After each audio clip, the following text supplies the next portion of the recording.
عملا حجاب به قبل جنگ و بعد جنگ انگار تقسیم شد. راحت‌تر شد، آزادتر شد و دیگه نه اونا جلوی ما وای میستن نه ما جلوی اونا وای میستیم. در کنار هم رد میشیم. دیگه حتی مثلا شکل گشت ارشاد دیگه خدا رو شکر یادمون رفته. دیگه همه راحت‌تر شدن. یعنی اگر اینکه کسی میخواد الان حجاب داشته باشه حجاب داره، کسی نخواد داشته باشه نداره.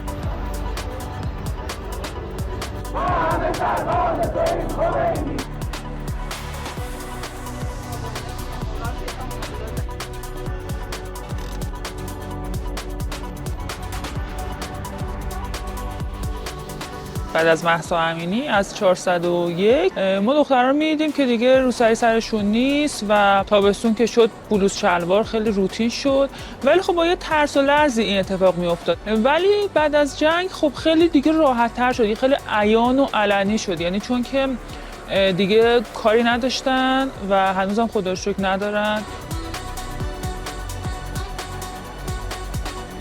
یعنی ما که مثلا تا چند روز پیش خس و خاشاک بودیم یهو شدیم به ملت ایران تبدیل شدیم و انگاری نمیدونم جمهوری اسلامی هم احساس کرد که خب حالا مگه داره کل کشور از دستم در میره، خب حالا مثلا چه میدونم 4 نفر روسری هم سرشون نبود که یه ذره راهو باز بکنه که مردم مثلا از داخل دچار شورش و اینا نشه، قضیه 401 دوباره پیش نیاد.